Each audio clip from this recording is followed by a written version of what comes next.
pagiging OFW talaga is sumpa. Kasi ang hirap niyang i-give up. This war will never stop. So you need to go back to your family.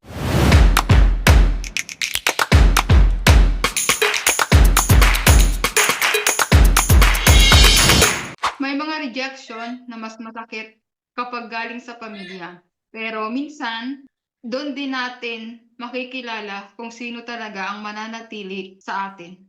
This is a story about family, rejection, and God. Lahat tayo ay may face na feeling natin hindi tayo enough. Rejected sa tao, sa pangarap, minsan pati na sa sarili natin. May mga umalis, may mga hindi tayo pinili, at may mga panahon na parang gumuho yung buong mundo natin. Pero sa gitna ng lahat ng iyon, may isang bagay na mananatili, ang pamilya at ang Diyos. Family is love, acceptance, even when life falls. Hindi dahil perpekto tayo, hindi dahil wala tayong pagkukulang, kundi dahil minahal tayo kahit basag na basag na. At doon namin nakita si God sa mga yakap na hindi humusga, sa mga salitang andito lang kami. And today, pag-usapan natin ang napakahalagang topic na alam ko na ang bawat isa sa atin ay makaka-relate. Itong pag-uusapan namin ay isang memorable sa buhay ng bawat isa. Miss Yang, ano ba yung pinaka-memorable na experience mo dyan sa Paris na hindi mo makakalimutan sa buong buhay mo?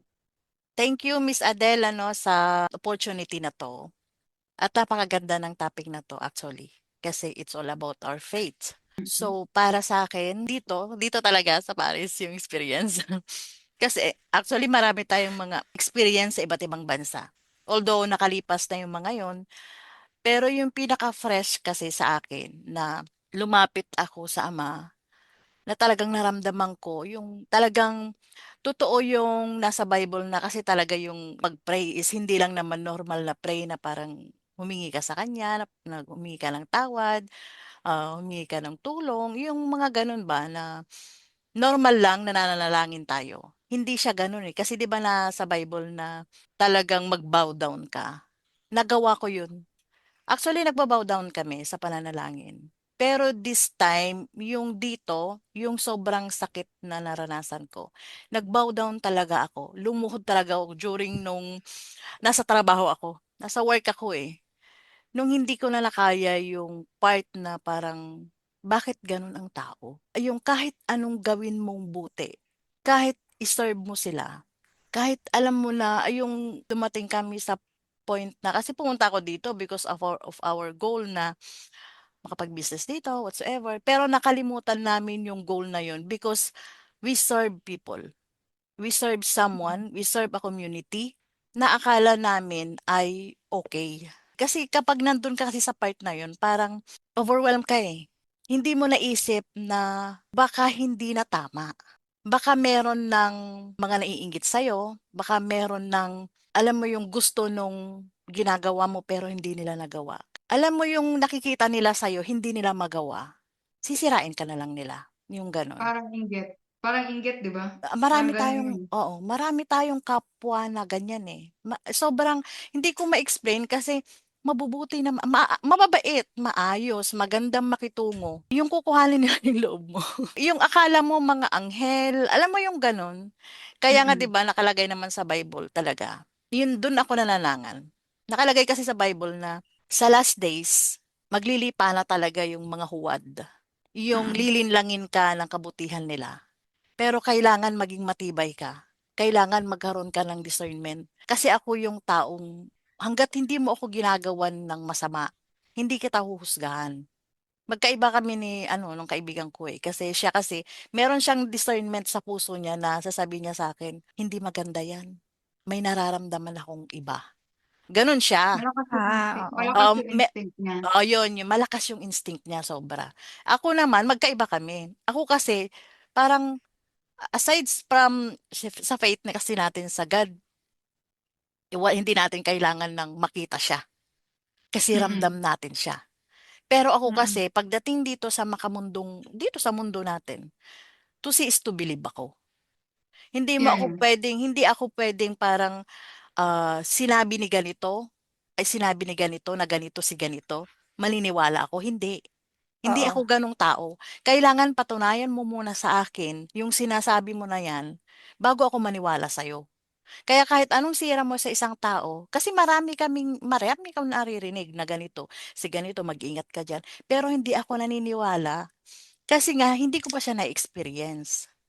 Pero Mm. nung time na nakita ko mismo, sa akin mismo, kaya hindi ako lalayo sa isang tao kung hindi ko pa nakikita na ako mismo naka-experience, Mabigat na 'yun 'pag nilayuan kita kasi na-experience ko na. So may mga tao na siyempre lahat naman tayo may mga bad sides. Pero may Tama. mga tao Mm. kasi na mga sinolo na nila. Nagpapakitang tao sila, ano bang term nun? Parang pagka humarap sila sa mga tao para silang mga anghel, parang 'di makabasag pinggan, mga gano'n. Pero yung totoo, may inner side sila. Kaya alam mo yung sinabi ko sa sarili ko nun, Ama," sabi ko, "eto na ba yung sinasabi mo, na yung masama ay magiging mabuti sa paningin na ng mga tao at yung mabuti ay nagiging masama na. Eto na ba yun?" Mm. Kasi ano, naka-experience kasi ako ng baliktad na yung mga kwento. Nag-imbento na sila ng mga kwento para maibato sa akin. Hindi ko naman kailangan ng fame, I'm just trying to help. Kasi Mm. wala kaming nagi-gain na anything. Ang nagi-gain namin yung, alam mo yun, yung puyat, sakit ng ulo, yung ang dami yung hirap, yung pagod, yun yung gain namin. In return wala, waldas kami, Pero sa likod ng lahat ng yon na ginawa mo sa mga tao, ikaw pa yung lalabas na masama. Hindi ko maintindihan kaya sabi ko, "Bakit Ama hindi ko maintindihan ngayon?" Sabi ko, "Kung ano yung nangyayari, bakit ganito yung tao?" Kaya nung dumating yung point na parang worse na yung ginawa nila, na kahit hindi mo naman sila binabato, panay yung bato nila sa'yo pero hindi ako Mm. bumabato, hindi ako hindi, I mean hindi sa dahil takot ako sa kanila, but then alam ko kasi kung ano yung tama at mali, Mm. 'di ba? Nananahimik ako pero pilit nila akong binabato. Kaya alam mo nung time na yon, lumuhod talaga ako. Lumuhod ako sa Ama, sabi ko, "Ama, ikaw na ang bahala sa'kin. Ikaw na yung" talagang naiyak ako. Kasi dumating talaga ako sa point Parang na nadudugtong naman. oo.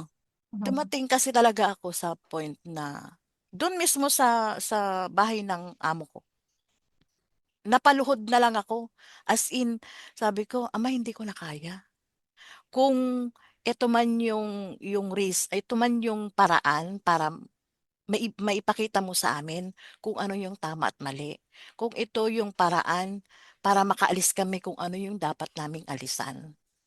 Kung ganito kasakit yung kapalit, sige," sabi ko, "tatanggapin ko. Pero sana," sabi ko, "ano, bilisan mo, bilisan mo naman Ama," sabi ko, "kasi parang hindi ko nakakayanin." Parang ang bigat-bigat na sa Oo, dibdib, 'di ba? sabi ko, "Parang ang Mm. bigat na," sabi ko, "parang parang babagsak ako." Sabi ko sa kanya. Mm. Tapos alam mo yung dumating ako dun sa yung si Kaspas, kaya thankful ako sa kanya kahit ano.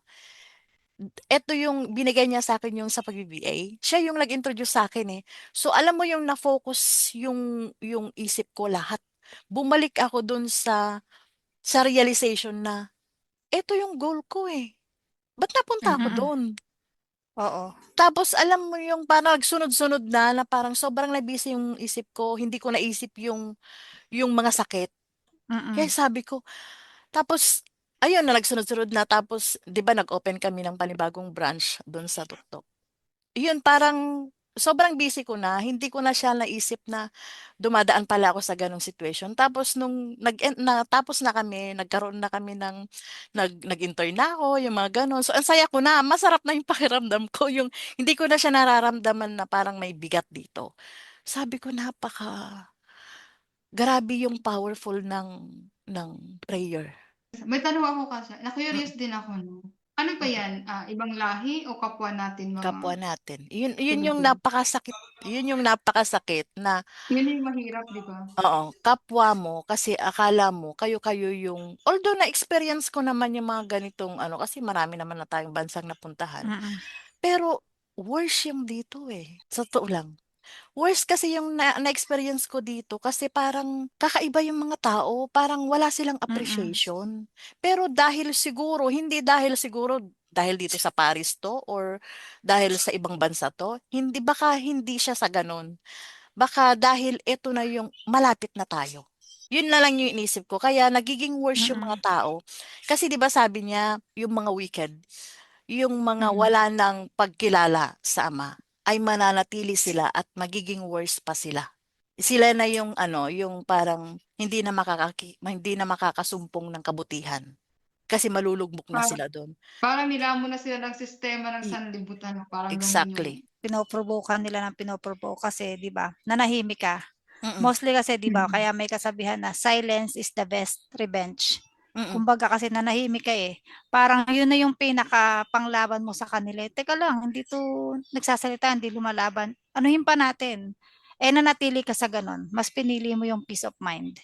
Kasi Miss Mitch, 'di ba parang what's the use, what's the sense na lumaban ka sa kanila para na rin akong palingkera. Hindi naman akong gano'n, 'di ba? Para na din akong para ko na din sinabi na Mm. kagaya ko sila, which is I am not like them, Totoo. 'di ba? Totoo. I'm different. Siguro nakita nila akong nakihalubilo sa kanila o ano, because I'm trying to help. Pero Mm. hindi ako kagaya nila. Yun yung gusto kong ipakita sa kanila, I am not like you. Hindi ako kagaya ninyo na ganyan mag-isip. Kasi I Mm. am far. Iba na yung tinatakbo ng matanda na ako eh.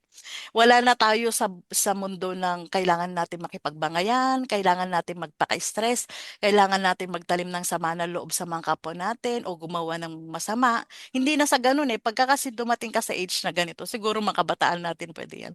Pag dumating ka kasi sa age ng mga ganito na, ang iniisip mo na lang future mo, future ng anak mo, future ng family mo, yung bang makasama mo yung pamilya mo, yun nga yung iniisip mo na do'n na lang kayo sa isang place, do'n Mm. sa parang farm na masaya, yung 'di ba gano'n naman yung isip pagka yung medyo Oo. Mm. nagkakaedad. Wala na yung mga bangayan, wala na yung away, ay Oo. wala yun. Kaya sabi ko sa sarili ko, ba't ko sila papatulan? Eh, Oo. nandun pa sila sa makamundong gusto nila ng fame, eh, ako wala dun. Mm. Actually, Mm. Mm. ah, pumasok ako diyan just because I want to support a friend. Yung Mm. kaibigan ko nga, gusto ko siyang i-support kasi yun yung ano niya, kasi sinusuportahan din niya ako. So, gusto ko rin siyang suportahan sa mga gusto niyang gawin. Pero hindi ako mahilig dun. Kasi wala talaga wala talaga sa akin yung mga ganyan. Wala. Oo. Ayoko ngang pupunta sa mga ganyan eh. Pero naano ko na lang sa sarili ko, sabi ko, ba't andito ako? Oo. Anong nangyari? 'Di ba? Nagulat na lang ako sa sarili ko. Ba't mo ako dinala dito? To learn? Alam mo Mm. yun, yung gano'n? Para makita Experience. ko kung ano yung mga taong dapat kong pagkatiwalaan at puwede kong Mm. i-keep. Actually, thankful ako kasi ang dami kasi, sobrang dami, na akala mo maayos na puwede mo silang yakapin, puwede mo silang Mm. ituring na kapatid, puwedeng ituring na family, pero hindi pala. Nakakita ako ng certain people na ito pala yung mga taong totoo, kasi they stick with us. Oo. Even parang alam mo yung pinagkakaisahan ka na nila, parang ang ginawa kasi nila is, parang nag-recruit sila ng mga tao na hindi naman nakakilala sa'yo, hindi naman alam kung ano yung Mm. nangyari, walang Mm. alam dun sa situation, pero they are recruiting people para magalit sa'yo. Alam mo Mm. yun? But those people na nanatili sa'yo, you should be thankful talaga. Kaya alam mo yun, Mm. thankful ako kasi nakita ko rin naman yung mga puso nila na, ito Mm. pala yung taong dapat mong i-treasure. Eto kako, Mm. hindi mo na kailangan 'yan kasi wala ka ng magagawa, eh. Even na just like you, parang 'pag nag-share ka kasi ng ano, ng salita ng Ama at Mm. hindi naman sila nakinig, useless. Wag mo nang Mm. pilitin kasi iba yung noon, iba yung ngayon. Kasi 'di ba Mm. nakalagay kasi dun na ano ba yung verse na yun, na yung mga wicked nga is lalo silang magpapakasama. Wala ka ng magagawa dun. Ama na lang Mm. ang mm, That's a different kind of rejection, mm, Miss Yang. Kasi kumbaga, nag-trust ka kay God to handle everything. Mm. So, yung buong pagtitiwala mo, na-redirect ka. Mm. Kasi you need to experience those things para ma-redirect ka na naliligaw ka. Correct. Dito ka dapat. So, Yes. be thankful dun sa experience mo kasi nakilala mo sila. Mm. Kasi kung hindi mangyayari yon, Ligaw. magpapatuloy ka sa ganyong sitwasyon. Mm. Ligaw ako. So, you trust God at pinahandle mo sa Kanya lahat. You keep on silence. Hindi yun pagpapakita ng kahinaan. Mm. It's choosing peace over chaos. So, pinahandle mo kay God everything. At siya na yung gumawa ng paraan para ma-redirect ka sa mga tao na ito ang dapat. Dito ka Mm. dapat. Tama yung sinabi mo na kung hindi kami nakaalis, maliligaw kami. Kasi bago kami pumunta dito, tama na yung daan na tinatahak namin. Ano na, Mm-mm. alam mo yung fully equipped na kami pagdating sa dito sa God, relationship sa Mm-mm. Kanya. Fully equipped kami. Alam ko sa sarili ko na ginagawa namin yung tama. Pero during those time na nandito kami na meron palang ganon, test, yung susubukin ka. Kasi ano na parang akala mo tama pa. Although may mga times na sinasabihan niya ako na mali na yung ginagawa mo. Kasi alam mo namang wala sa atin yan. Alam mo namang bawal yan. Alam naman natin lahat, sabi niya na bawal yan. Pero bakit ginagawa mo? Kasi sabi ko nakikisama. 'Di ba? Mm. Hindi natin pwedeng i-reason out yung ganun sa ama. Kasi Oo. ama, nakikisama po ako. Walang ganun. Walang Kasi bawal is bawal. Yun yung commandments Mm-mm. niya. Kanya-kanya kasi tayong panahon kung kailan natin masumpungan yung tama para sa atin. If ever na ma-encounter din ng ibang tao yung ganitong kind of situation, ano yung masasabi mo sa kanila? Kung dumating man sila sa ganitong situation na parang end na. Yung parang Mm-mm. iisipin mo kasi parang hindi ko na kaya. Mm-mm. May mga kababayan tayo, ibang mga lahi na dumarating din sila sa point na nagpapatiwakal. Kasi nagkakaroon tayo ng, alam mo yung sobrang hina natin, na wala tayong masabihan. Kasi sa akin nung time na yun, hindi ko naman sinabi sa family ko. Ayokong Ang hirap sabihin sa kasi. kanila, yung fresh pa siya. Gusto ko sasabihin ko sa Oo. kanila, na-solve ko na. Tapos mo na siyang Yung pinagdaanan. Kasi pinagdaanan ko na. sobrang hirap Mm-mm. din mag-share sa Mm-mm. family natin. Andun pa Mm-mm. tayo sa umpisa ng problema. Mm-mm. Kasi feeling ko sa akin lang ha, hindi sila maniniwala. Iisipin nila na nagdadrama ka lang or sasabihin nila na, di umalis ka, bakit ka nag-stay Mm-mm. dyan? Parang gano'n, di ba? O May mga kasi situation na gano'n. hindi kasi Mm-mm. nila naiintindihan yung situation na may mga circumstances na ganito talaga siya. At yung Mm-mm. Mm-mm. isang reason ko kung bakit ayokong i-share sa kanila, ayoko nang daanin pa nila yung pinagdadaanan ko. Kasi syempre Mm-mm. marami rin silang iniisip, ba't pa ko madadagdagan kung kaya ko namang isolve Mm. sa sarili ko? Kasi alam ko naman kung Yeah. sino lang ang makakasolve, Oo. yung taas lang. Kaya kung dumating man yung mga tao, kung dumating man kayo sa sitwasyon na parang feeling nyo mag-isa kayo, feeling nyo parang wala lang solusyon yung problema, lumapit lang kayo sa Ama. Walang imposible. Yung sinasabi ng mga tao na ang tagal ng response, hindi. Maging sincere ka lang dito. Ilagay mo lang siya dito. Yung buong buo na wala kang doubt na mangyayari ba ito? Malalagpasan ko ba ito? Mangyayari siya. Kasi ako, on how many times ko na rin naranasan yung mga ganito. Kasi dati naranasan ko na rin, nasa Dubai ako noon, na alam mo yung pinagkalunulo ako ng isang kaibigan na tinulungan Mm. ko siyang ibang bansa. Matagal nang nangyari to. Nag-reach out na sa akin yung tao na pwede mong patawarin ko na siya. Napatawad ko naman na siya. Mm-mm. Wala na yun. Kinuha ko siya from Philippines. I mean, dinala ko siya sa ibang bansa. Siyempre ako yung lahat ng gumawa ng paraan. And then sinundan ko siya doon sa Dubai noon. Kasi gusto ko siya makasama. Kaibigan ko, Mm-mm. sabi ko nga, sobrang halaga sa akin ng kaibigan. As in, sabi nga ng family ko noon, masyado ka kasing sa kaibigan. Masyado ako Mm-mm. magpahalaga sa kaibigan. Kapag itinuring kitang kaibigan, at talagang gusto kita, ituturing kitang parang kapatid. Hindi ko alam na darating kami sa time na yung itutulak niya ako para ma-save niya yung boyfriend niya. Kahit ipagkanulo mo ako para wag lang mawala yung mga boyfriends mo. Sobrang sakit para sa akin nun. Pero nalagpasan ko yun. May mga tao, yun yung sinasabi ko. Ano na critical yung moment na yun. Mm-mm. Ito pa yung ano, hindi lang kasi dito critical yung moment na yon na kung hindi darating sa point na yon, may mangyayari. Kasi doon, uso yung parang hindi mo pwedeng basta kung saan ibigay yung passport mo. Pero may isang tao, siguro pinadala siya ng ama sa akin. Kasi hindi ko siya kilala. Para siyang Mm-mm. angel, hindi ko maintindihan. Hindi ko siya kilala eh. Parang nakilala ko na Mm-mm. lang siya na naghahanap si madam ng ganito, ng beautician, ganyan. Sabi ko, may kaibigan ako nasa Pilipinas. So, pinadala namin. Doon nag-umpisa lang yung conversation namin. Tapos, ang nagka-problema ako, siya yung talagang, alam mo yung halos maaksidente siya Mm-mm. para lang magmadali na kailangan 9:00 andito na. Dumating siya doon sa ano na yon, binigay niya yung passport niya. Kinuha niya ako. Ganon siya gumagana yung pagka yung faith mo ay Oo. matibay. Para siyang Mm-mm. angel. Tapos nung nawala na lahat yung problema, okay na ako eh. Nakapunta na ako nakatransfer na ako sa Dubai. Kasi nasa Sharjah ako dati. Mm. Nung natapos na yung lahat ng yun, okay na, maayos na, masaya na ako. Umuwi na ako ng Pilipinas. Tapos nabalitaan ko namatay na siya. Na hindi ko nalaman kung saan yung family niya.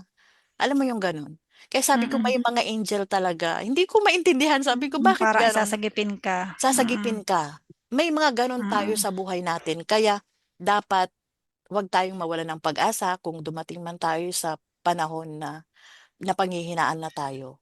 Lumapit Mm-mm. lang tayo. Mm-mm. Kahit paulit-ulit, hindi yan magsasawa. Hindi siya magsasawa sa atin. Kahit paulit-ulit tayong humingi sa kanya, manalangin tayo, bumalik tayo sa kanya. Kasi yun yung nakakalimutan natin, yung pagbabalik loob sa kanya. Dahil nga yung ano ngayon, yung Mm-mm. kasikatan, aminin natin na kapag nandun tayo sa ano na Oo. Oo. yun, Marami nawawala may gusto tayo. niyan. Same. Oo. Oo. Oo. Na Oo. nawawala yung parang nalilihis ka. Okay lang Mm. kasi masaya naman ako, masaya dito. So nawawala Oo. ito. Kasi dito sa daan niya, sabi nga 'di ba, makipot, hindi siya masaya, hindi siya yung kasing saya nitong mga ginagawa ng mga tao. Parang hindi ako tao. Parang, saan kang galing mundo? Kung hindi ka Dahil, tao.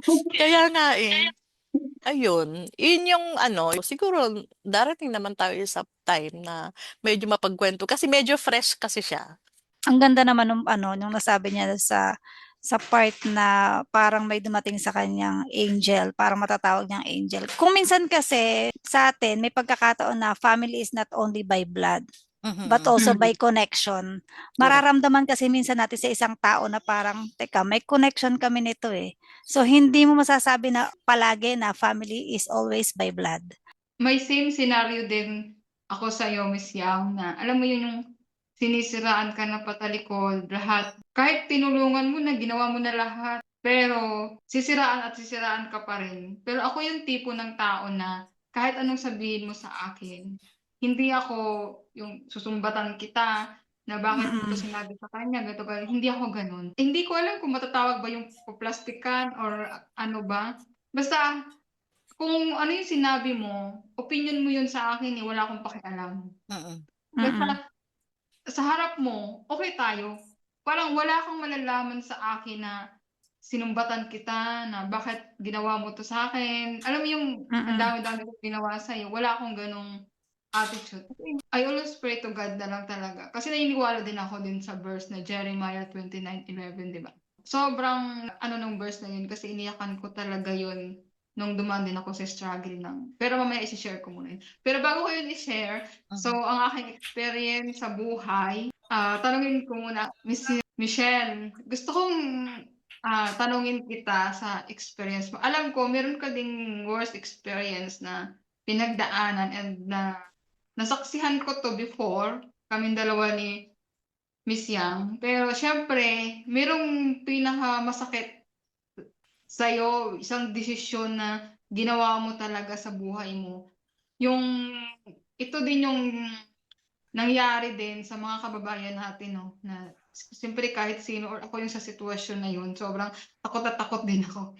So ngayon, ano yung pinaka-worst or memorable na nangyari sa'yo nung andun ka sa Israel na ano 'to, worldwide 'to na news 'no, na Mm. about sa giyera, na Giyera. andun ka Mm. talaga, Mm. na-experience mo talaga yung ayokong ma-experience sa Kitang buhay ko. kitang-kita Totoo niya. ayoko Oo. talaga ma-experience yung makikita mo yung mga lumilipad-lipad na mga, alam mo yun, mga, Mm. Oo. oh my God, tapos nagtatakbo ka kung Real ano. life Lagi, I talaga, eh. always pray na Mm. ayoko daw ma-experience, Lord, pero ikaw na-experience mo yun. Pwede mo bang i-share sa amin ano yung pakiramdam? Ano yung nasa isip mo that time na yun? Thank you so much, Miss Adele. Nung time na yon, hindi mo masasabing sobrang takot na takot. Hindi ako nakakaramdam ng takot. Sa totoo lang hindi Mm. kagaya nung sasabihin mo nakakatakot, may gera. Mm. Pero yung hindi sa dahil nagyayabang until na makita ko na talaga yung mga Mm. lumilipad Lumilipad. na So, mga missiles. Kasi parang ano, yung tinitirahan ko kasi malayo siya, Mhm. bihira mag-siren, parang normal Mm. na buhay dun sa lugar na nandun ako. Magkaroon man ng siren is bihirang-bihira. Tapos, yung alaga ko, kasi caregiver ako doon, iniiwan ko na siya sa bahay kasi sabi niya, pumunta ka na sa shelter. Sabi ko, hindi kita iiwan, sasama kita. Alam mo namang hindi ko kayang bumaba kasi nasa 5th floor kami. Iniiwan ko na siya pero inalalagay ko siya doon sa safe place. So Mm. whatever happen, kung kaya siyang sagipin pa, ando doon siya sa safe place. Tapos ako lang yung pumupunta sa shelter. Pero hindi ganun katakot yung mga tao, so hindi mo rin mararamdaman na nakakatakot. Hindi kasi yung mga kasama mo is nagkukwentuhan, nagtatawanan. Pag narinig nila yung parang bomb na nag-booming na, parang ayan na, parang ganun lang. Tapos maya-maya tapos na, balik lang kami sa bahay.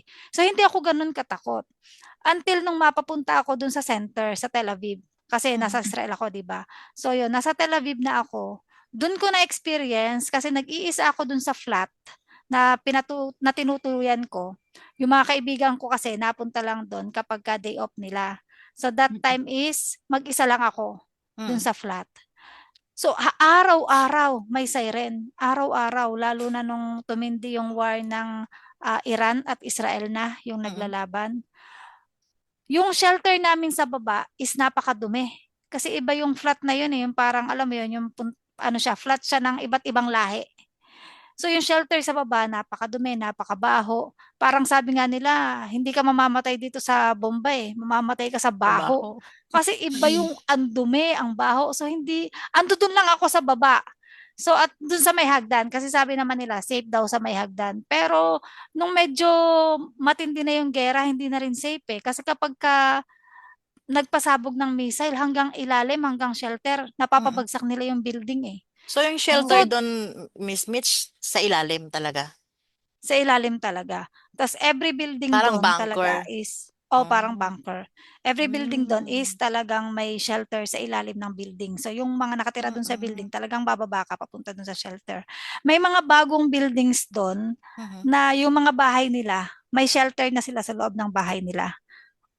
Kung tawagin nila mamad. Parang Mamad. kumbaga, may isang kwarto sa loob ng bahay nila na doon lang sila pupunta. Yun yung mga bagong buildings Mhm. na hindi na nila kailangan bumaba pa doon sa shelter para magtago. So safe sila doon. Pero nung nasa Tel Aviv ako is dahil nga matindi na yung gera, tumatakbo kami. Pagka nag-siren na, bibigyan ka ng ilang seconds para makapunta dun sa shelter. Mhm. Habang nananakbo ka papunta dun sa kabilang building kasi meron dun parang mall. So dun na yung pinaka-safe na lugar ng lahat. So tumatakbo kami dun. Habang tumatakbo, kung kaya kang abutan ng missile, kita mo talaga lumilipad sa kalawakan Nung minsan nga, sa sobrang amaze ko, napatigil ako kasi parang fireworks sa dami ng gumaganon. Napatigil ako kasi napatingin ako. Ang ginawa ko pa, kunuha ko yung cellphone ko at nag-video. Nakasabay ko pa yung isang Pilipina na sabi sa akin, sis, tingnan mo, ang ganda parang fireworks. So, nga, ano kuna natin. Nung magputo ka na ramdam namin yung impact sa balat namin na kung may babalik lang yung time na yon, hindi na ako magbibideo, tatakbo ako sa shelter kasi pwede kasing yun na yung katapusan ng buhay mo Oo. Kasi hindi mo alam kung saan tatama yung mga yun. Hindi mo alam baka mamaya may Oo. pumalya, may bumagsak mismo dun sa Bumagsak lugar sa mo, no? So kung dun sa lugar ko, hindi ako nakakaramdam ng takot. Nung mapalipat ako ng lugar, dun ko talaga Ganun na mismo pala. nasasaksihan. Tapos, minsan sarado na dun sa shelter o kaya naman punong-puno na ng tao. Kaya magtatago ako sa ilalim na lang ng tulay. Alam mo, wala minsan akong kasamang Pilipino. Ibang-ibang lahi yung kasama ko doon, mga lalaki, mga ano. Talagang parang titiisin mo, tsatsagain mo para lamang mailigtas mo yung buhay mo. Sa talagang magtitiwala ka kay God. Sa Kanya mo talaga ipagkakatiwala lahat. Yung pagde-decide ko na umuwi is isang desisyon na napakahirap din. Kasi isipin mo, magba-back to zero ka. Correct. Pagdating mo sa Pilipinas, ano ka na, nandudun ka sa maayos na trabaho na maganda naman yung trabaho mo. Kung pag-uusapan natin is yung trabaho maayos eh. Kasi mabait yung alaga ko, parang itinuling akong anak. Never niya ako sinabihan na caregiver ko o kaya tagapag-alaga. Never. Pag nakakita siya ng ibang tao, mga kaibigan niya, sasabihin, caregiver mo? Sasabihin naman nung lola ko, anak ko yan. Sasabihin niya ganyan. Minsan, apo ko Nakakatuwa yan. naman. Never niya ako itinuring na caregiver.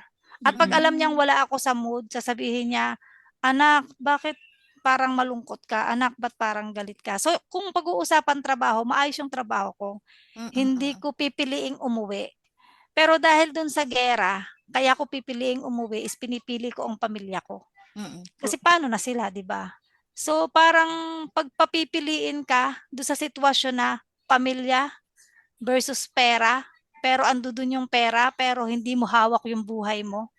Siyempre, pipiliin mo pamilya. Magdidesisyon ka na, teka lang, babalik ako sa pamilya ko. Kasi hindi naman all the time is pera yung iisipin natin eh. Hindi palaging importante ang pera eh. Mas importante pa rin talaga yung pamilya.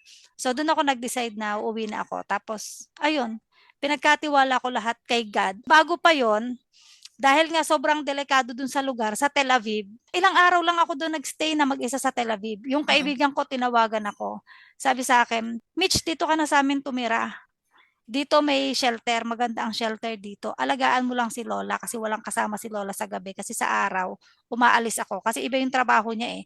So sa araw, aalis siya kasi sa iba siya nagtatrabaho. So ako yung bantay sa araw. Doon na rin ako pinatutulog. So ang bait nga nung si Lola kung naano nyo, yung last na naging alaga ko doon, Oo. na lagi ko siyang kakwentuhan, na ang dami niyang niya-share sa akin about faith. Pero Yung may ang isa pa wisdom sa, may wisdom siya, mm, di ba? oo, yung alam niya yung mga nangyari about sa mga native Israeli, na kung nasa saan yung mga native na Israeli, na nasa African yung iba. So yun. So yun, doon ako napapunta na sobrang madaldal naman niya. Kinuwentuhan na niya ako ng about sa history, ganyan. Pero ang isa lagi sa sinasabi niya, you need to go back to your family. Kasi this war will never stop. Since 3 years old pa lang ako, nagegera na. So you need to go back to your family. Palagi niyang inuulit-ulit sa akin 'yon. So yung decision ko talaga na bumalik sa pamilya, napagtibay talaga nung mga napagkwentuhan namin, napagtibay talaga ng inililigtas ako ng ama na hindi ka safe diyan sa lugar mo. Dito ka. May gagamitin talagang tao eh. Gagamitin niya, kagaya nun, ginamit niya yung kaibigan ko na dito ka sa amin. So napalipat ako ng lugar kung saan part pa rin siya ng Tel Aviv, pero at least ando dun ako sa safe place na mas maganda yung lugar, may maayos na shelter, hindi mo kailangang manakbo. So ayun. So para sa akin talaga is trusting God all the time. Correct. Yun. Kasi gagamit siya ng ibang tao para ialis ka sa sitwasyon mo. So yun ang para sa akin. Yun yung pinaka-worst na na-experience ko sa Israel. Nung makita na talaga ng mga mata ko na nagliliparan sila na parang fireworks. So doon ako nagkaroon ng takot. Kasi 'di ba parang Ayun. ang hirap i-give up yung parang sa atin kasi as OFW, kaya nga ang pagiging OFW talaga is sumpa. Kasi ang hirap niyang i-give up dahil iisipin Oo. mo ano yung pagkatapos nito, paano yung Oo. pamilya ko. Yun yung pinakamahirap isipin na paano ko sila bubuhayin na nasa Pilipinas ako, alam naman ang situation sa Pilipinas, 'di ba? So Totoo. ikaw, binigyan ka niya na talaga ng alam mo yung realization na eto na 'to, kailangan mong umuwi para sa family mo. Kasi kung hindi ka nakaranas nung ganong situation, hindi mo maiisip umuwi, Totoo. 'di ba? Ano yan eh, ipaparanas sa'yo ni Lord para sa atin. Galing ba talaga to kay Lord? O galing sa kasamaan? But, maaalala mo si ano eh, di Si ba? Hope, Si Si Hope. Hob, Oo, si si Hob, Hob, si Hob. oo. Si Hope, Mm-mm. diba? Parang, Mm. yun din yung Tinest na-experience yung faith niya ni ganun. Satan, So, kung gaano katatag yung pananampalataya niya sa... sila tayo So, lahat. hinayaan niya na Mm. i-test siya. Wag lang siyang papatayin, di ba? Yun yung ano niya. Parang, Mm-mm. Pero parang kinuha ganun yung lahat, nangyari. ha? Di ba? Oo. Mm-mm. Pero Parang ganun yung nangyari sa atin. hindi siya umalis. Hindi nawala Talaga yung faith. nag-stay siya. Nag-stay Nag-stay siya siya. kay God. Parang ganun yung nangyari sa atin, di ba? Na parang ikaw, Miss Yang, yung akala mo friend mo siya, pero nagiging devil, di Mm. ba? Na Mm-mm. parang nangyari yun sa'yo para mag-stick parang, for me ha, parang hindi ko naman sasabihin na ginamit ni God. Kasi, siyempre, si God naman, di ba? Parang sabi ni God, o sige, gawin mo kung ano yung gusto mo sa anak Mm. ko, pero wag mo lang siyang patayin. Mm. Parang, gagawin lahat para sa'yo, basta kung iaano niya, kung mag-stick talaga yung faith mo kay Mm. God. Di Yung ba? tinetest dun yung So, faith mo talaga oo, eh. Mm-mm. tinitake yung faith Mm. Oo. mo, ganun. Sa akin Like ba sa siya mga o sa'yo? Yung parang ganon. Oo. Katulad nun, nang nabanggit mo, no, may kaibigan na para pakiramdam natin na may binigay si God para i-save ka.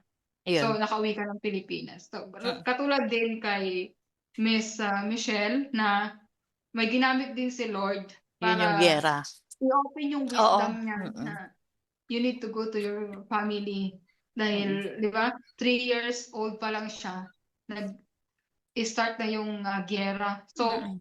parang wala talagang ending. Kumbaga, Mm. kung mag-i-stay ka doon between pera or yung pamilya mo, hindi mo alam yung kahit anong faith mo kay God. God, I have faith for you. I will stay with you. But gumagawa na si Lord ng way na para umuwi ka, umalis ka na dyan, anak. Di ba? Mm. Mm-mm. Pero, Mm-mm. bakit ka pa mag-i-stay dyan na yung lugar na yan is not safe for you? Di Mm. ba? Kahit even na gagawa siya ng way, yung ginawa ni God na way para iligtas ka, is gamitin yung tao para i-open yung wisdom mo. Mm. Pero kung hindi ka naniwala sa taong yun, if ever hindi ka naniwala sa taong yun, nag-stay ka pa din. So ikaw na yung naglagay sa kapahamakan Mm-mm. sa sarili mo. Totoo. Kasi God is, naniniwala ako na magbibigay siya ng tao to open your mind. Hindi Mm. naman yung direct na tutulak kay Uy, God. O, ay umalis yung ka ganon, dyan sa oo. anak ko Oo. yan, di ba? May mga twist Hindi kasi ganun yan eh. eh. Mm. Oo, Mm-mm. di ba? Hindi ganun. Parang, yeah, yung mga experience ninyo, sobrang nakaka-relate din ako in my own story. Ako kasi as OFW, ayoko talaga mag-abroad. As in, hate ko talaga mag-abroad. So, dumating ako sa time na, I always pray, Lord, dalhin mo ako sa isang lugar na walang nakakilala sa akin. Dahil sa Philippines, kahit anong gawin ko, walang nakaka-appreciate ng, alam mo yun, ang tingin pa rin nila sa akin ay may small stone na pwede lang sipain. Like, Diba I feel to? like, Ganon. oo, ganun. Mm-mm. Ganun yung pakiramdam ko. Kasi, of course, wala naman akong pera. Di ba? Ganun naman talaga pag wala kang Correct. pera, ang baba ng True. tingin sa, di ba? Para ka Mm-mm. lang, Totoo. kahit Totoo yun. 100% na yung effort mo, hindi nila yun mafe-feel. I mean, hindi nila ma-appreciate yun. Katulad sa iyo, Miss Yang, no? Hindi nila na-appreciate yung tulong na ginawa mo kahit wala naman ikaw inaasahan na Yung balik. kasabihan nga na Alin? yung may konti kang mali na nagawa, yun yung titingnan nila forever. Mm. Totoo, Oo. totoo. Mm. Mm-mm. Naniniwala ako dyan. Mm. So, I decided na mag-abroad kasi dumating ako sa point na nabaon talaga ako sa utang. This one is the first way na mapunta ako sa abroad dahil sa utang. Mm.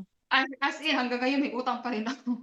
Kaya nandito ako para mag-ipon, para mabayaran yung utang. Mm-mm. Hindi ko talaga sasabihin na umalis ako, hindi ako nakipag-connect ng 3 years, almost 3 years, dahil kinalimutan ko yung utang ko. Hindi ako ganun. Kumbaga, mas pinili ko na lang na huwag makipag-communicate, pero I always pray na before ako mag-stay kung saan ako pinanganak, malinis ko lahat. Mm. Pero nung dumating ako sa abroad, akala ko ganun kadali. Sobrang hirap pala. 'Di ba? Sobrang hirap pala niya na alam mo yung mga experience na hindi mo ma-experience mo. Yung baga doon mo talaga na akala mo kakapit ka sa kapwa mo kababayan, pero it's very wrong na kasi yun pa talaga yung magda-down sa'yo, yun pa yung mahihila sa'yo pababa. Oo. So, only God talaga na, alam mo yung makakapitan mo kahit saan ka man talaga magpunta. Then, Siya lang This, yung pwede mong ituring na best friend mo oo, talaga. Oo. yung Mm. fresh na nangyari sa buhay ko, as in, doon ko talaga na ano yung faith ko kay God na lagi lang tinatanong na, ang swerte mo naman kasi napunta ka na diyan, sobrang ano mo, ang bless mo. Mm. Yung hindi sa isip ko and sa puso ko, hindi ako swerte. Wala naman taong swerte, 'di ba? Hindi ako naniniwala sa swerte. Naniniwala ako sa faith ko kay God. Mm. Kung bakit andito ako ngayon or asan ako sa sitwasyon ko ngayon because sa faith ko 'yun. Correct. Pero behind sa mga nangyari 'no, hindi nila alam yung sakripisyo ko na paano ako napunta dito sa sitwasyon kung asan ako ngayon na ang tagal kong pinag-pray na almost dekada. Alam mo yung makakatulog ka ng 7 hours a day, 'di ba sobrang wala nun sa isang OFW, 'di ba sabi nga 3 to 4 hours, yun yung na-experience ko din yun. Sabi ko, "Lord, gusto kong magkaroon ng time sa'yo, yung magkaroon ako ng peace of mind, yung isip ko, yung puso ko naka-focus talaga sa'yo." Katulad niyo rin, Mm. yung na-experience ko, hindi ko na siya masyadong i-detailed 'no, pero napaka-imposible talaga sa isang estranghera na katulad ko na makarating ako sa sitwasyon na nandito ako ngayon. Pero paano ako nakarating sa sitwasyon ko ngayon, may tao din na ginamit ang Diyos. Mm. Mm. Paano ako nakarating dito. Katulad din ninyo 'no, na first time hindi pa kami nagkakilala, as in walang connection, pero dahil sa faith ko kay God, para din siyang angel na Kinonect. ginamit ni oo, Kinonect ni siya Lord na sa'yo. kinonect Mm. oo, na Mm. kinonect niya sa'kin para Mm. lahat ng prayers ko Relate talaga ako diyan sa connection, masagot ano? ni God, 'di ba? Mm. Parang, "Lord, asan na ba yung" gano'n ako, umiiyak Mm. ako madaling araw, umiiyak ako, nakakatulog ako, umiiyak ako, ayokong umiyak. Kasi para kang Umiiyak nasa ako, isla na wala kang masakyang bangka yeah, pabalik, yung gano'n. totoo. Tapos may biglang Mm. darating na sabi pa nga niya, "Ba't ko 'to tutulungan, hindi ko naman 'to kilala." Mhm. Sabi niya talaga, "Hindi kita kilala, ngayon lang nakausap, ba't ko 'to tutulungan?" Mm. Yung husband niya, Mm. tutulong ka na naman tapos ikaw na naman ang sisiraan, parang gano'n Oo. talaga.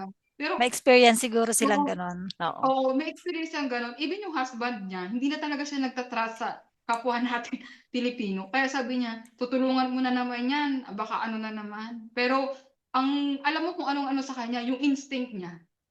Yung parang may nagsasabi sa kanya na, "Tulungan mo siya, kailangan ka niya." Tapos sa isip niya, "Ba't ko 'to tutulungan, eh, kakausap ko pa lang sa kanya." Alam mo yun, Mm. even kahit naisip niya na baka scammer 'to, scamin ako. Parang ako hindi ako nag-isip ng gano'n sa kanya. Para sa'kin kasi, "Lord, thy will be done." Alam mo yung nasa bus ka na wala kang internet, alam mo yung pag-alis mo palang wala ka ng internet, paano ka makakarating sa destination mo ng wala kang internet, na hindi ka nakakapagsalita ng ibang language, only English. Alam mo yun? Yung parang Mm. ang daming tao na gagamitin si Lord para makarating ka sa pupuntahan mo. Kaya nabanggit mo nga 'no, Miss Yang 'no, hindi madali, pumunta sa makipot na daan. Alam mo yun? Pero doon sa maluwag na daan, sobrang bilis. So, Andun yung alam mo yun, yung parang walang sagabal, ang pero daming kung pupunta ka privilege. talaga kay Lord, Mm. sobrang ang dami niyang ang dami Struggle. mong pagdadaanan, pero tuloy-tuloy ka lang talaga kahit alam mong nahihirapan ka na. So, Mm. grabe grabe yung ano 'no, experience natin na babaon talaga sa buhay natin na hanggang sa pagtanda natin 'no, na sana maano din ng mga tao na hanggang ano ba yung faith na meron sila. Kasi iba yung faith sa isip mo lang, iba yung faith na galing sa puso. Sabi nga ni God, sa puso tumitingin ang ano niya, eh, sa puso ng tao siya tumitingin, hindi sa Correct. panglabas mo. Hindi yung Okey yung kunwari may ginagawa mo, tinulungan ka, kunwari pero may deep ano, inside pala namimigay ka ng ayuda, hindi oo, yun. yeah, Hindi yun true. ano, magkaiba Pero yung mabait sa mabuti. Magkaiba yun, Oo, totoo, totoo, malaking totoo. kaibahan nun. kasi may kilala din akong ganyan, eh. Sabi niya, mabait naman daw siya, nagbibigay siya, pero bakit parang hindi enough. So, nung inobserve ko siya, every time na maggi-give siya, laging may feedback siya na salita. May So I hanas siya. realized na hindi siya galing Di sa bukal. puso yung Oo. pagbibigay niya. Kumbaga pakitang tao. Mm-mm. Oh, 'di ba? Gano'n eh. Dapat 'pag nag-serve ka, dapat galing talaga sa puso para yung blessing ni Lord galing sa Tuloy-tuloy. oo, True. tuloy-tuloy. Kaya yun lagi kong sinasabi sa kanila, sa mga nagtatanong sa'kin, ang swerte mo kasi nandiyan ka sa sitwasyon na 'yan ngayon. Pero ang lagi kong sinasabi sa kanila, saan ba yung faith mo kay God? Pero hindi nila masagot yun. Kasi yung faith ko kay God talaga hindi mo masusukat eh. Parang I adore God na talaga. I not adore people, but I adore to God. Kasi parang andun ka na sa point na hindi mo kayang mabuhay nang wala ang Diyos sa buhay mo. 'Di ba? Mm. Mm-mm. Andun na tayo eh, 'di ba? Andun na tayo sa point na gano'n. Kasi napakahirap mabuhay sa mundong ito na Ligaw ka. umaayon ka sa sanlibutan. Mm-mm. Kasi parang hindi mo alam kung hanggang saan ka sa mundo eh, 'no? Correct. Mm. Yung Basta buhay ang natin, sanlibutan hindi natin hawak ang buhay natin. oo, Anytime, pwede tayong mawala. Paano kung nawala ka totoo. tapos wala ka pala sa Ama? Saan ka? Mm. Totoo. Kasi iba yung pakiramdam na nasa Diyos ka talaga, eh. Kasi wala kang worried, 'di ba? Hindi ka mag-aalala kahit alam mo ako never ako nag-worried nung start ng nakilala ko talaga ang Ama, na alam mo 'yun, na kahit anong pagdaanan mo sa buhay, Lord is always with you talaga. Mm-mm. Kasi sabi nga nila, ang faith mo kay God hindi 'yan ano, eh, yung bagang faith ka ngayon ta's bukas hindi naman. Okey ka ngayon ta's Sala sa halimbawa, lamig. "Lord bukas na ulit Sala ako sa, mag-inom." oo. Sala sa 'Di ba init, may sala sa gano'n 'no? lamig, ano. Oo, sala Mm. sa lamig, sala sa init. Kaya 'yun yung ano, yung mashi-share ko din na sa experience ko. Hindi man siya gano'n kalalim pero behind the alam mo yun, sa story ng buhay Mm. ko, andun talaga yung faith na alam mo yung pinagdaanan natin na pinaka-worst, kung ide-details pa natin sa Kasi marami tayong dinaanang mga worst situation, mm. pero yung during that time is siguro mga hindi pa natin nasumpungan yung faith natin sa Ama. Mapunta tayo sa sitwasyon na kung ano yung pinag-pray natin na 'di ba 'pag nagpe-pray tayo, "Lord, gusto ko ng ganito, gusto ko ng ganyan." Pero pakiramdam Mm. natin hindi hindi binibigay ni God, 'di ba? Mm. Pero ibibigay niya pala yun in the right The right time time. na tapos may gagamitin siyang tao na yun yung angel ng buhay Mm. natin, 'di ba, Mm. na tutulong sa atin na hindi natin alam kung saan galing. Never mong inisip na makikilala mo siya, mapupunta Mm. ka sa lugar na yun, 'di Mm. ba? Mm. Kasi kumbaga yung kung ano yung always nating pini-pray kay Lord, pero iba yung binibigay niya sa atin at may ginagamit Mm. siyang tao para mapunta tayo kung saan talaga yung plan niya sa atin, 'di Mm. ba? Ibibigay niya tayo doon sa makaka-appreciate nung ginagawa natin, magfi-feel sa atin na worth it ka. Gano'n yung sa dekada kong nagtatrabaho, gano'n yung na-experience ko na hindi ako even my family, parang pakiramdam ko hindi hindi ako mahalaga, hindi nila nakikita yung worth ko, 'di ba? Yun lang pala siguro yung akala natin. Pero Mm. kasi nung Oo, during that time na nag-iisip tayo ng gano'n, wala pa tayong wisdom. totoo. Wala pa tayong pagkilala. Kasi minsan, yung mga ganyan nangyayari sa atin, sa iba hindi nila yun alam. Hindi nila Oo. yun Mm, na-appreciate kasi wala pa sila dun sa moment na meron silang realization na, teka lang, saan ba to galing? Kasi hindi nila na-appreciate yung mga taong tumulong sa kanila. Kaya hindi nila alam na yun na pala yung way ng Ama para i-save mm, ka, para tulungan ka. Kasi hindi nga sila nakaka-appreciate kasi wala pa silang discernment. Wala pa silang wisdom. Ang makaka-appreciate lang ng mga yon is kung nabukas na yung wisdom mo. Kaya hindi ko rin naman sila pwedeng, alam mo yun, yung parang sisihin yung mga tao. Kasi andun sila sa time na wala sila nun eh. Wala sila mm. nung nasumpungan natin. Kumbaga ipag-pray mo yung hindi nakakakilala sa Ama. Pero minsan kasi may time na malilito ka kasi, 'di ba nakalagay din sa Bible na sila ay binulag na. Kasi 'di ba mayroon sa Bible na pag malapit na yung end, doon mo makikita yung mga signs na yung mga tao ay nabulag na sa katotohanan. At hindi na sila mga kasumpong ng katotohanan kasi doon na sila eh. You have to pray for your soul. You Oo. cannot save them, 'di ba? Kahit nga ang Mm, family mo, you totoo. cannot save your family. Pwede ka lang mag-share sa kanila, but then kung hindi nila kayang i-accept, hindi mo sila ma-save, 'di ba? Ang sa akin is nakakaawa sila. Nakakaawa sila kasi wala ka naman lang magawa para i-save sila. They're not listening to you. So paano mo sila masisave, 'di ba? And besides, baka nga hindi na sila makasumpong ng kabutihan. So you have to pray for your soul na sana hindi ka dumating sa time na makuha ka nila ulit. Kasi Oo. temptation. Temptation talaga. Ang lakas ng temptation, promise. Kasi parang may nakakaakit, parang talagang gusto mong sunggaban, parang gusto mo talaga kasi Oo. siya yung talagang makukuha yung loob mo talaga. Meron yung offer na ganito, meron yung parang hindi mo na matanggihan, na kahit alam mong bawal, kailangan mo na siyang i-accept yung ganon. May dumarating tayo sa mga point na ganon. Totoo. Kahit ako ngayon, dumarating ako sa point na gano'n na kahit alam Mm. kong bawal, nagagawa ko pa rin. Pero alam mo yung sa konsyensya mo na, Hindi yung ganon. "O Ama, Yung ganon.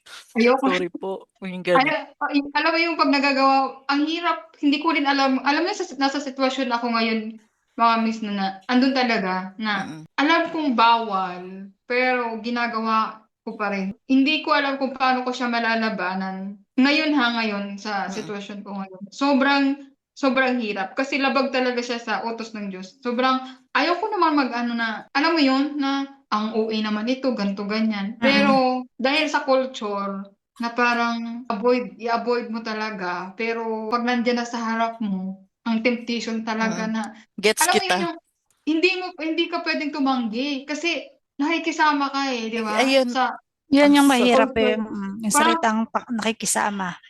oh, Diyos sobrang ko, hirap niyan. Diyos ko Lord, parang yung iba nakakaintindi, pero yung hindi naman natin kalahi, iba yung belief nila. Ang hirap explain, ang hirap ipaliwanag. Kahit yung Kaya kalahi mo, hindi mo oo, maipaliwanag kasi Oo. huhusgahan ka, totoo. 'di ba? Kaya sabi ko, "Paano ko ba 'to? Parang kailangan ko bang lunukin na lang o mababaon ako sa pagkakasala sa sitwasyon ko Mm. ngayon na Mm. gano'n." Pero bahala na si God. Mm. Alam kong naniniwala pa rin ako na aalisin niya ako sa sitwasyon na yun na para maiwasan ko siya. Kasi Yes. sa akin, sobrang thankful din ako na, alam mo yun, nakilala ko si coach, naging kaibigan ko siya, at parang nagturingan na kaming pamilya, yung gano'n. Mm. Mm. Kasi siya yung parang discernment ko. Siya yung, "Uy," sabi niya, "wag ka diyan.